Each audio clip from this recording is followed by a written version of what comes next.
Hey guys, welcome back. Sport talk at the fire. Weekends passed, shocking defeats. I know I called the All Blacks to beat France because I was just looking at history. The All Blacks is that one team that has never really lost a pool match, and I'm not even trying to be. They have never been beaten. They have never lost a pool match in a Rugby World Cup before, so it was a shocker, and they played bad. If I have to pick the players that were probably trying, I'll say Mark Talia. He tried, he scored 2 tries. Borden Barrett, there were glimpses of him. Richie Mo'unga was quite off it. But he did that one try-saving tackle. And the pack, Ethan the Groot, who they were making so much noise about, was being shown up by Anthony, the French prop. And I sat there and I was just looking at this All Black side. I said, come on. And I was sitting there and I was like, the All Blacks are going to bounce back second half because that's what the All Blacks do. If you dominate the first half, second half, best believe the mighty All Blacks are going to come back and are going to give you some vengeance and give you some fire and blood, like House Targaryen. But they didn't turn up. Besides, Mark Leo was taking his chances and scored 2 tries. The rest of the team didn't turn up. You know, it was not going well. It was not a well orchestrated, typical All Black game where they imposed their game. Nothing was going well for them that game. And then France, Ramos with his boot, kept hammering away. I think the French were a bit nervous in the first half. Second half, they came into their own. They started now releasing their back line and they started running. And they scored, I think they scored 2 tries also, or 1 or 2. But that's how it went. And then the All Blacks lose that. And then you go on to that's Friday. Then the Saturday, Namibia plays Italy. I gotta take a biscuit for this one. The best part of that Namibia versus Italy game was the number 18, Casper van Vuurs or something like that. He was the best part of that test match for me. I became a fan of him. He was funny watching him, but you know, Namibia did try in the first half. They scored a try. You could see first half they were trying to impose themselves. They got a yellow card. Van Jaarsveld got sent off, yellow carded. Came back on second half, and Namibia was spirited in the first half, but I typically said first half Namibia is going to give a fight, is going to try and make a fight out of it, a dog fight out of it, but the second half, Italy's profession, better conditioning, better resources, well taken care of, full-time professional players are just going to roll on, and they scored their try. In the first half, they scored a try. We scored a try too.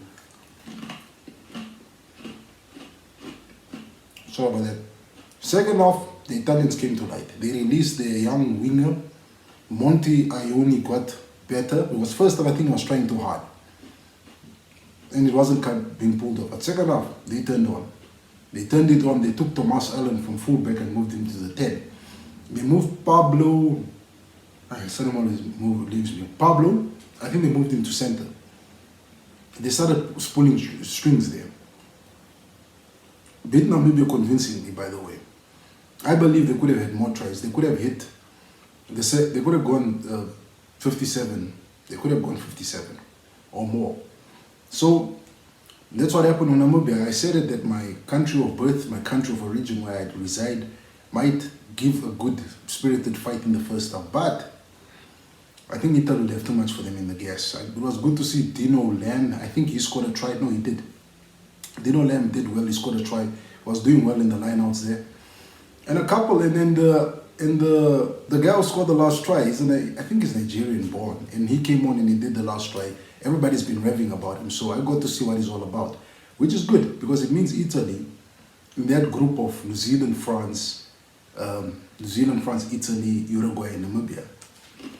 Italy are top of the group because they won the game with a bonus point. So they're sitting on top of that group. That's Group A. Then we moved on to Saturday. In the same day, we got to see guys like England, Argentina. I was quite disappointed with Argentina's play. I honestly thought Argentina were going to show something that they showed in the URC. I think URC, Australia ended bottom of the log. But Argentina didn't turn up to that part against England. They made George Ford look good. And the funny part was Argentina had a numerical advantage. It was 15 versus 14. England played as if they were 15 and Argentina was 14, one man down. George Ford dropped goals, and the drop goals he was getting kept England being spirited, kept them in the game. Nothing was working for Argentina. The scrums, the line-out, everything was just going pear-shaped. Quite bad to watch. And then England won, and then you had the English crowd. I think the whole of England traveled, whole of the UK traveled to watch that game. And it felt like it was Twickenham. It was so noisy. And then I was sitting there and asking myself, but Argentina, where's Nicolas? Where's this fly half Nicolas? This young guy is young, but he's inexperienced. These guys haven't been here. Povelli, I don't know if Emiliano Povelli was there. I didn't see him in that first match. I didn't see him. I was trying to see if he was there. I didn't see him. I don't know if he's injured. And hey, England just rolled it on and showed why they're all-time professionals. Then we had Eddie Jones's Australian team versus Georgia. Man, I was concerned for the Wallabies. I thought Georgia was going to try and pull a shocking victory over them. But Australia just proved that they're all-time professionals. Yes, they had a terrible champions. They had a terrible rugby championship, but they went in there. Mark Naliwa Wasi, I hope I'm saying his name right. I hope I'm not butchering his name. Marky Mark scored tries himself, and Pataya were linking up well. The two youngsters were playing quite well. Carter Gordon made a few harsh kicks, particularly when he was trying to kick out for territory, made some mistakes. But you had Dawson at the back who was doing the post kicking, their number 15. Meaning that's why Callaway didn't get picked, but Dawson was doing the kicking. And it was almost reminiscent of a Percy Montgomery, Butch James combination where Percy does all the kicking and Butch James gets to run and dictate the movement of the game. Will Skelton was immense in that game. Will doesn't jump in the line out. And that's why I used to question why they're taking Tom Hooper with. And I realized why they're taking him there is to be the extra jumper. Because Will Skelton's heavy. I don't think you'll be able to pick him up. If he's not one of the heaviest players in this Rugby World Cup, he's too heavy to pick up. So the lineup operated quite well. Georgia were not really, they were spirited. There were opportunities where Georgia were trying to attack, doing proper kicks. There were times where I would sit there and you would think, man, this Georgia team is gonna burst to light any time, and they don't. They don't come and they don't burst to light. Yashvili, who they spoke about, the young fullback, we saw some glimpse of him, but I feel like he was trying to do it all by himself. And that led to Australia's last try. So Australia won that game with a bonus point. And then you had Ireland-Romania. Ireland-Romania was earlier. Georgia-Australia was late. You had Ireland-Romania. You looked at that game on paper. You knew Ireland were just going to be bullish and they were just going to bully the Romanians into submission. And they did that. They went out there. They laid a marker. They put pressure on the Romanians. And the Romanians and Namibia lost their games and they only scored 8 points on the board respectively. And then you moved on to Japan, Chile. I didn't get to see that game, but then I got to at least experience Wales, Fiji. There was a serious game. I feel like the Welsh allowed Fiji in that game. The fact that they were not doing what they usually do and they didn't control it that well. Like there was a point there, the clock is run out for halftime, and you're having one of the Welsh backline are trying to play. Then Bigger was literally dropping some F-bombs. Kick the ball out. Why are you still trying to play? Time's up. It's halftime. Let's go in there. Let's recuperate. Let's not give these guys a sniff. And that last final pass to Redrandra, where the ball bounced and he couldn't get it.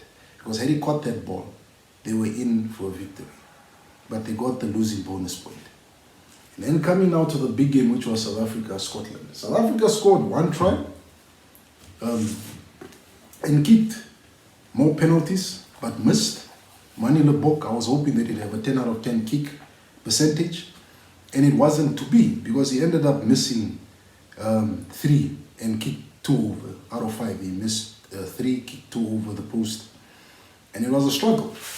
But then I had to come through and I'd be like, nah, man, I need to defend Manie Libbok because sometimes some of the Springbok fans are just unnecessary in my opinion. I think sometimes us Springbok fans, we're so harsh. that we destroy the confidence of these young players. Manie is 26 now.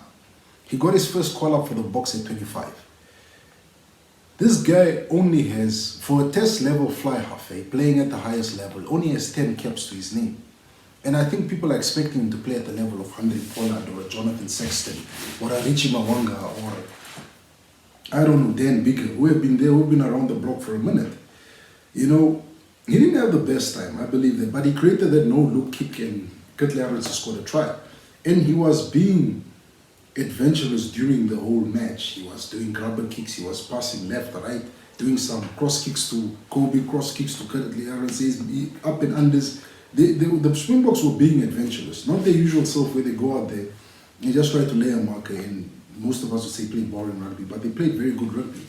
So I had to go look at Manie Libbok's stats because many people are going crazy. This guy only got his first cap versus France, and this was the year-end tour of 2022. Only got his first cap last year versus France. And then he got his fourth cap, was in July versus Australia. This was during the Rugby Championship. 2022, Manie Libbok was the leading point scorer for the URC, 2022 and 2023. He did it for 2 years, guys. The rule, I think what I studied of Manie Libbok was the T gets on the field too late. And the rule is, if it's a penalty, you get 60 seconds to kick the ball. This means by the time the referee awards the penalty, the tee needs to come on, the ball needs to be placed on the tee, you need to go through your kicking process, and then you need to kick this ball within that 60 seconds. And I saw there were the two kicks or the three kicks. Let me say the three kicks that he missed were all rushed because he was running out of time with the clock. He'd kick that ball right around the 8 or 7 second mark, and he was rushing. And then I also went to go do further because I see a clock running, and I went there conversions, because when he's kicking conversions, he has 90 seconds to kick the conversion. This means the time the try was scored, you have to do a conversion, you have 90 seconds to do it. And with Manie Libbok, I think that the guy coming on with the tee was taking too long, and then he has his process of putting down the ball and taking his time before he takes an aim to the post, which I believe really hurts him in this game, because if you don't kick it within that set time, the 60 and the 90 minute, the penalty or the conversion can be disallowed. So you need to make sure that you set up your things. But let's not forget what this guy has done. This guy is the reason why the Stormers played in this year's URC final. He did a 60-meter kick against Ulster in that URC semi-final. So it's not that he can't kick, he can kick. I just have a problem with his kicking process. It takes a bit too long. And you need to be able to kick within the 60 seconds. Because you look at things like when the British and Irish Lions came into South Africa, there was the time that Rossi and Jack and Rossi should have been bleeding players like Manie Libbok. He was in a conversation in 2021. I don't think it was a conversation even in 2022. Up until he became the top point scorers, and I think there was some noise and people are saying, come on, give this guy a chance. They decided to give him a run, and they went to give him a run at the end of the year. That's not the best time to bleed a fly half. You bleed him during the championship. So I think, as a Springbok fan, let's give Manie Libbok. I mean, let's support the guy.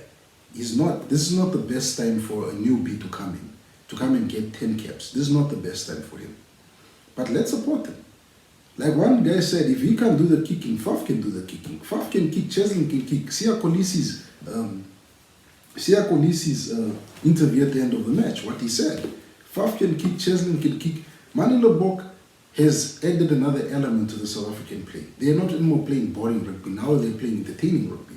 Besides their centers, Damien Delende and Jesse Kriel. For me, they're two. They're just too similar. They tend to want to run into a defense and not pass. But hey, that's a conversation for another day. But I think, let's keep supporting the guy, man. The fact that the two coaches back him, the coaches and the coaching staff believe in him, they see something we're not seeing. And what I'm seeing on the field, his defensive work is brilliant. Remember, he had to put in a try-scoring tackle on Steyn for Scotland. He was through. Had Steyn been able to pop that ball on to Kinghorn or Dewan, they were in for a try there. But the thing is, Manie Libbok tackled so well that he didn't get an opportunity. He doesn't shy away from tackles. He's tackling big plays. He's standing in the channel of big props and big forwards. He doesn't shy. So I feel like, yes, his kicking is what everybody focus on, because that's when everything stops and he's standing alone there in front and he needs to kick, and that's when we judge him. But overall, his overall play is quite good. There were times where Faf was not at the ruck that he had to come and sometimes play scrum after. And Sia Kolisi, I don't want to go too long because it's already 15 minutes of this video. But Sia Kolisi summed it up well. We back each other and we play for each other and we help each other. Because it's a team effort. Yes, everybody's eyes are on Manie because it's not Andre Pollard.